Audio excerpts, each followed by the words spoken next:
Alright, in this video, I want to talk about there being more than one Babylon. Now, I'm showing you this picture because I'm hinting at America being the daughter of Babylon. But before I really get into some scripture here about the daughter of Babylon, I want to talk about this statue here from Daniel chapter 2. Now, we see here that the statue has a head of gold, chest and arms of silver, belly and thighs of brass, legs of iron, and then feet of iron and clay. Now, we are told in the dream that the head represents Nebuchadnezzar and the kingdom of Babylon. So if the head of the body is Babylon, then the whole body is Babylon. Right? Just like the church. The head is Jesus Christ. And we're coming to the end of time where we would be the feet of the body of Jesus. But it's still the body of Jesus, right? So the Medo-Persian Empire, which is the chest and arms of silver that ended up conquering Babylon, they would be in the place of Babylon, right? And then the Grecian Empire that took over the Medo-Persians, they would then become Babylon. Then when Rome steps in, these legs of iron, that ends up taking over the Grecian Empire and ends up splitting the East and West Empire of Rome there. They become Babylon. And then this iron and clay mixture, which I'm not going to get too much into right now, but you can tell that it's still partly Rome, right? With the iron there. That is also Babylon, because it's part of the same body with the head being Babylon, right? I just wanted to go through that real quick to show just an example how there's multiple Babylons just looking at the statue, because Babylon just takes on a different form, a different nation, right? But according to the statue, in this dream from Daniel chapter 2, Babylon ends as the iron as in clay, and there's a stone cut without hands that comes and smashes the statue right at the feet and destroys the whole statue, turning it into dust. Right? So we know that the final state where we're at is this feet down here, where it's iron and clay. But you see, there's still multiple Babylons. There is Babylon, where it's a kingdom here, right? But Babylon is also a religion. It's a religion mixed with the state, right? So right there you have two aspects of Babylon, a government and a religion, right? A kingdom, and you could say a church. Not that it's Christian, but that it's church as in it's a gathering of people, an assembly of believers, right? And then there's also the daughter of Babylon. And that's what I want to take a look at right now. Because you see, this statue here, the Statue of Liberty, is actually a symbol showing that Rome has taken over the Americas, where America was an English colony. You could also say, German and French and Spanish colonies there, but mainly run by England. And it was Protestant, just like England was at the time, before the American Revolution. But after the American Revolution, that changed, where it used to be unlawful for there to be Catholics in America. It was against the law to be Catholic because they had dual citizenship. because they would be American, but they would also have allegiance to the Pope, right? So they couldn't be trusted. They would try to divert the government and mix church and state. So they wanted to keep that from happening. So it was forbidden to be Catholic. But then after the American Revolution, both England and America were war-torn and destroyed there economically, and were in debt. And this is where everything changed. All of a sudden, you could be Catholic in America, and now they are the largest denomination in America. And then we get this statue here of liberty, basically giving one of Rome's idols planted right here in America to show, hey, this is our colony now. And that's where you see America became the daughter of Babylon. And we read about the daughter of Babylon here. And I'm going to read some scriptures here just to go through, and then I'm going to go into Revelation to where I really want to talk about things. And we see here in Psalms 137 at verse 8, it says, O daughter of Babylon, who art to be destroyed, happy shall he be that rewardeth thee as thou hast served us. Isaiah 47:1. Come down and sit in the dust, O virgin daughter of Babylon. Sit on the ground. There is no throne, O daughter of the Chaldeans, for thou shalt no more be called tender and delicate. Jeremiah 50, verse 42 here. They shall hold the bow and the lance. They are cruel and will not show mercy. Their voice shall roar like the sea, and they shall ride upon horses, every one put in array like a man to the battle against thee, O daughter of Babylon. Zechariah 2. Ho, ho, come forth and flee from the land of the north, saith the Lord, for I have spread you abroad as the four winds of heaven, saith the Lord. Deliver thyself, O Zion, that dwelleth with the daughter of Babylon. Now this is where things get interesting, as you notice that it mentions the four winds of heaven and Zion, or Israel. They are told to deliver themselves from this daughter of Babylon because they dwell there. And outside of Israel, the highest concentration of Jews are found in America. Right?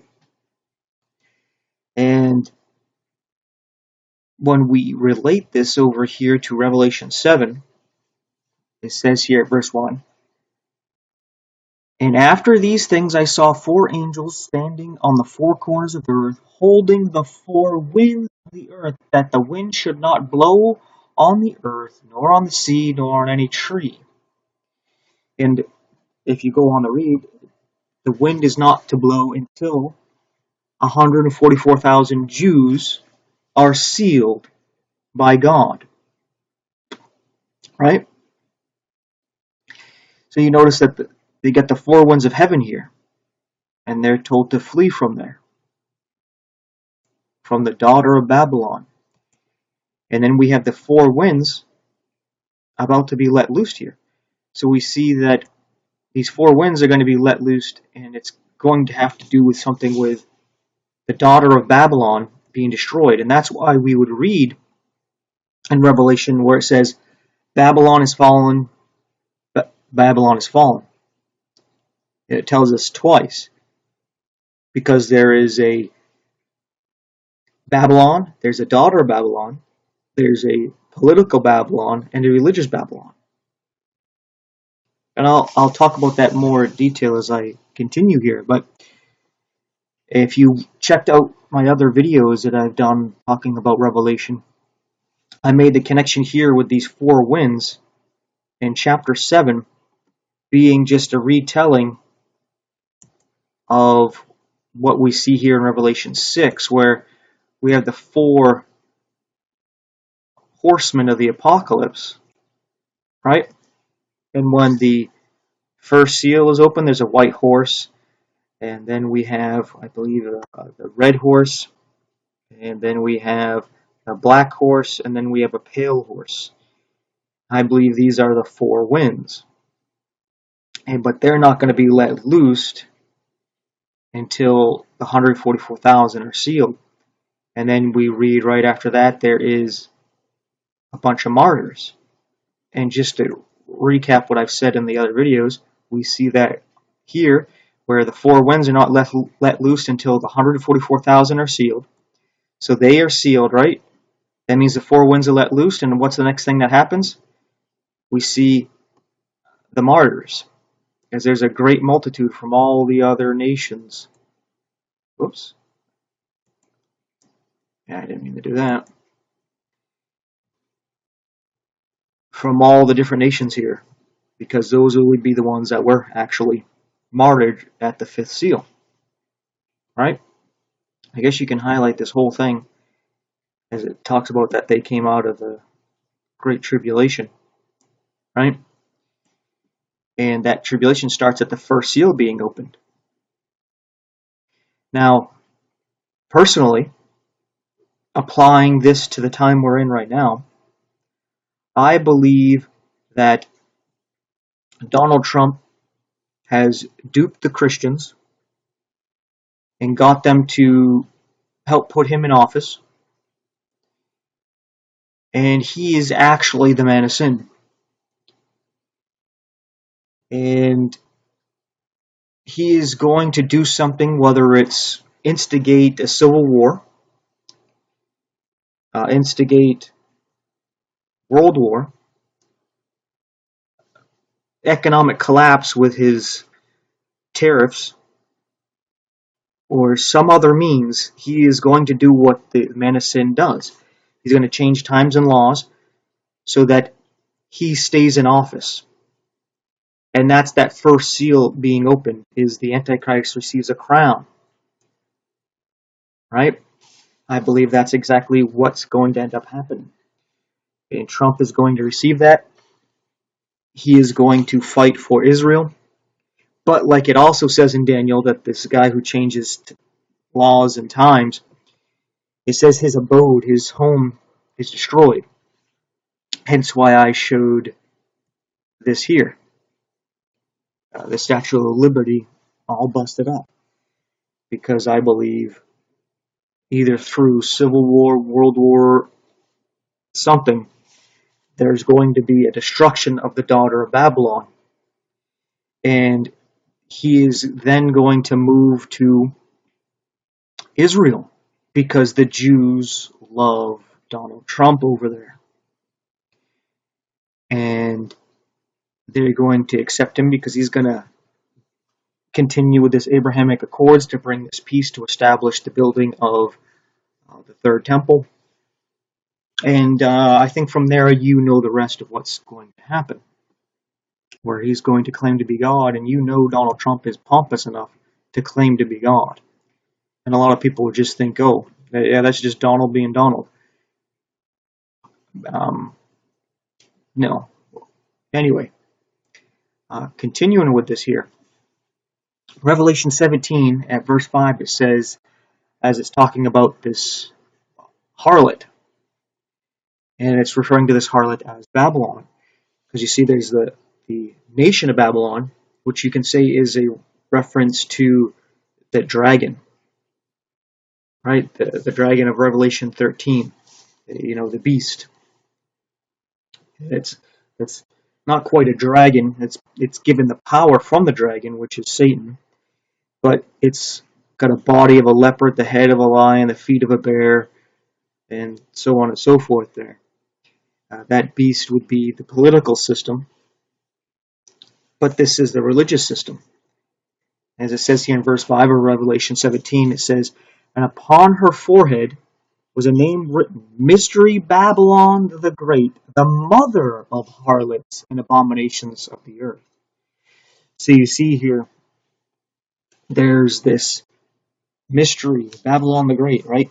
But the key point here is the mother of harlots. Now, I believe this is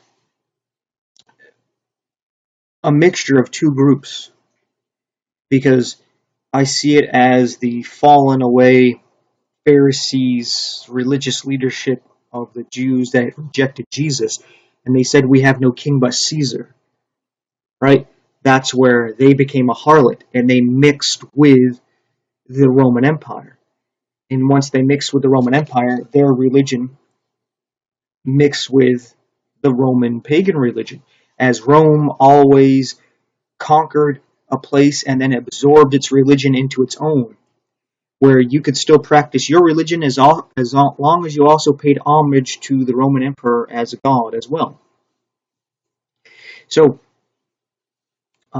that's what ended up happening. And then with the mixing of Judaism into the Roman Empire, harlotry happened there, where they rejected their true king Jesus and accepted Satan and his kingdom as their king and kingdom, and they created Roman Catholicism, which then absorbed Christianity.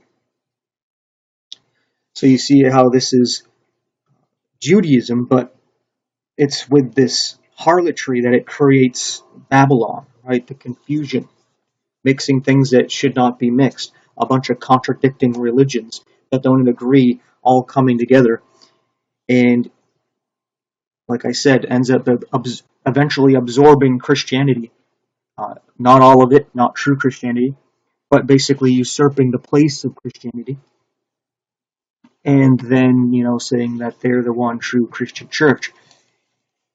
And then that's where Rome, being Babylon, becomes the mother of harlots. As you can argue that the Orthodox Church comes out of Rome. You could say the opposite too, right? That Rome and Roman Catholicism came out of Orthodoxy. It just depends how you look at it. I see they're just, two legs of the legs of iron, of the statue of Daniel in Daniel chapter 2. But eventually, Roman Catholicism ends up producing the Protestants. Protestants are Roman Catholics that are protesting the Roman Catholic Church. The Reformers are Roman Catholics that are trying to reform the Roman Catholic Church. See, Christians existed the whole time outside of the Catholic Church. Like the early church, you would have Paulinians, and then you would have like Waldensians and Albigenses, and these different groups of Christians that had the scriptures and would copy the scriptures, and they existed alongside all this going on, constantly being persecuted by Rome and Roman Catholicism. They were the true church. They're not Protestants because they're not trying to reform Babylon, right? They're just preaching Christianity. Like you wouldn't call Muslims Protestants. You wouldn't call atheists Protestants, even though they also disagree with the Roman Catholic Church, right? You wouldn't call the Orthodox Protestant, even though they also disagree with the Roman Catholic Church. See, when they call you Protestant, they're basically saying you're Roman Catholic and you're just trying to change the Roman Catholic Church, right? And so you go watch out with their war games, right? That's part of the whole Babylon, causing confusion with not using words the way they ought to be used, such as how the Roman Catholic Church will say that you're saved by grace and works, which is a contradiction, because it can't be grace and works. You're either saved by grace or works. Romans 11:6 and Romans 4:4 let us know that if you work for it, it's not of grace. If it's given to you freely, it's not of works. So if it's of grace, it's no more of works, and if it's of works, it's no more of grace. It's one or the other. It can't be both, because grace is God's unmerited favor, as in you can't earn or deserve it. Works is something you earn and deserve, so you're indebted such as if you go to a job, you do the work, they're indebted to pay you for your services, right? They owe you. You've earned it. You've deserved it by your work. That's not grace, right? Now, if you don't work there and you still get paid, that's grace because you didn't earn it, you didn't deserve it, right? You're just freely given it, right? And so you see here how it can't be both, because if you work for it, well, then you can't claim it's grace. And if you say it's grace, then you don't have to work for it. But you see how they speak with a forked tongue, Babylonian confusion, speaking in contradictions, trying to say it's both, when it can't be both. It's like coming to a T intersection and saying go right and left. I like to use a T intersection because it's the forked tongue, right? And Satan's telling you to go both directions. Go left and right. Go right and left. And it's like, but you can't go both. You can only go one direction. Right? You can go left and then change your mind and go right, or go right and change your mind and go left. But you can't do both, and you can't do it at the same time. Right? It's one or the other. But then he flaps that forked tongue and makes it sound as though, oh, it's some mystical knowledge that you just don't understand, that it's both. Yeah, it's just beyond your understanding. God's ways are above your ways. No, it's stupid nonsense is what it is. Right? God's not the author of confusion. God presents things so simple that children can understand it. That's why he says, be converted as a child or you don't even enter into the kingdom. Right? It's the simplicity of the gospel, not the hard to understand complications of the gospel. It's not how it is at all. But anyway, getting back to this Babylon thing here. You see how Babylon, a mother here, right? And you see what it says in the next verse here. Verse 6, it says, and I saw the woman drunken with the blood of the saints and with the blood of the martyrs of Jesus. And when I saw her, I wondered with great admiration. Now, like I was saying, is that Rome persecuted the true Christians by whatever name they went by throughout the ages. They were never part of Rome. They were never Roman Catholic. They were never Orthodox. Or, their main group wasn't. People from those groups may have converted to be Paulinians or to be, Waldensians and Iboigenses or what have you. These different groups that existed. But these groups were persecuted and put to death by Rome. Then the Protestants, they created Calvinism, where he would burn people alive, and they formed the Protestants, who would burn people alive. And then, just like what the Catholic Church was doing to the Protestants, burning them alive, and then the Protestants created the Anglican Church, which started putting people to death. Right? So, you see how Babylon and her daughters, Protestants, were drunk off the blood of the martyrs of Jesus. You didn't want to submit to Rome to kill you. Okay. So what Rome did was like, hey, we'll give you different versions of Christianity, the Protestants. Oh, you don't want to accept those either? All right, well, they'll put you to death. Right? So you see the big issue there. That's why America originally started where you couldn't be Roman Catholic and there's freedom of religion. Because if the church mixed with the state, what happens? All those who don't want to conform to their view of Christianity is put to death. Right? So,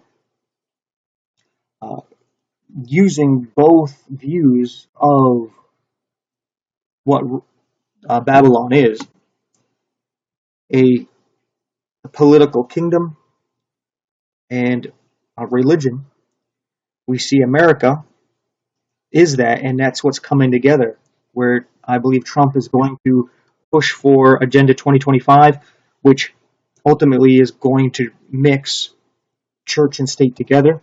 It doesn't specifically state that's what it's going to do, but you can see that's where it's going to lead, where they want to mix the state, which is the daughter of Babylon, with Protestantism, the daughter of Babylon, coming together. And once they do that, that's where this man of sin receives his crown. But then this place is going to be, I don't know if it's going to be completely destroyed, but America is not going to be what it was. But at the same time, these pagans, these Freemasons, Illuminatis, the Wysocks and what have you, write books and talk about America going to be destroyed, and then it's going to rise up like a phoenix, stronger than before. So, yeah, what I see happening is America getting basically destroyed, and that's the daughter of Babylon. Babylon is fallen. But then the whole New Order system is going to be headquartered in Jerusalem.